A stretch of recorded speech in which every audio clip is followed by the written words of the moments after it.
em đã nói mình chia tay. Sau thời gian đôi ta đắp say, em tìm kiếm mỗi lý do để rời xa, còn anh chỉ mong em sẽ thứ tha. Nhưng em không nghe anh, em chỉ cần rời xa anh. Biết hết rồi, em đã yêu ai. Rồi thời gian qua em lặng thinh, đôi ta không gặp nhau. Em cứ xa dần, vội vàng em bên người mới. Có nói nhớ không thành lời, anh yêu em yêu thế thôi. Có nói gì em cũng đã rời xa anh mất rồi. Anh biết cố gắng chỉ là thừa, em cũng đâu có muốn nghe. Vì cảm giác của em với anh đâu còn nữa. Anh muốn nói hết nỗi lòng này, câu ca anh luôn hát lên. Mỗi khi nhớ về em anh lại viết thêm bài hát buồn.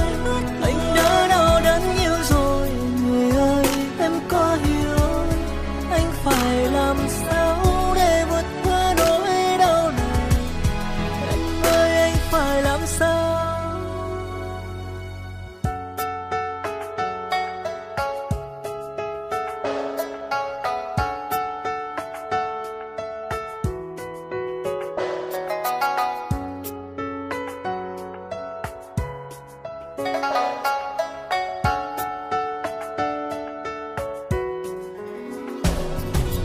Em đã xa rời anh, em đã xa khuất anh.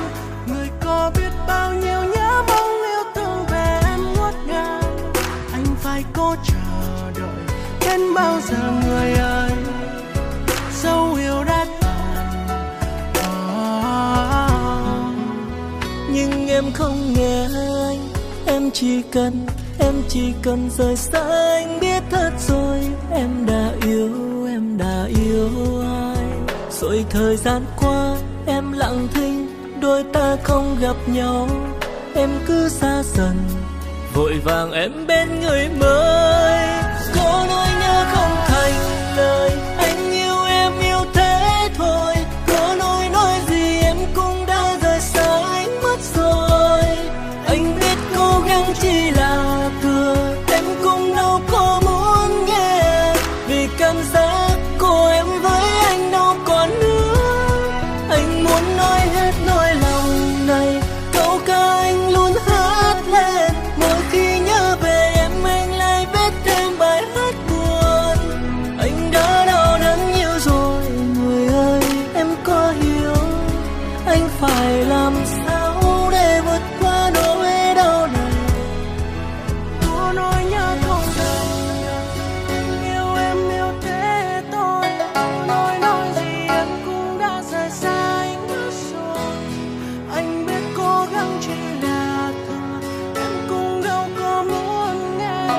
Vì cảm giác đã không còn nữa.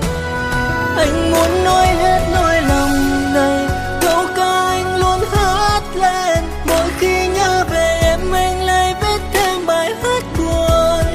Anh đã đau đớn nhiều rồi, người ơi em có hiểu anh phải làm sao để vượt qua nỗi đau này.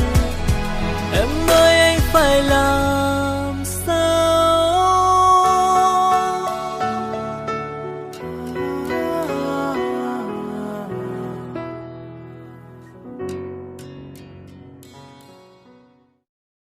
Nhưng không thể nào em ơi, tất cả yêu thương giờ vỡ tan rồi. Không thể em ơi, phải chi đừng nói yêu nhau suốt đời. Em đành buông tay, anh không thể giữ lấy tay em lại. Giờ anh biết phải làm sao, chỉ muốn được bên em thôi. Dẫu biết yêu thương chẳng thể quay về, nên đành nhìn mây bay về cuối phương trời. Nơi ấy bình yên không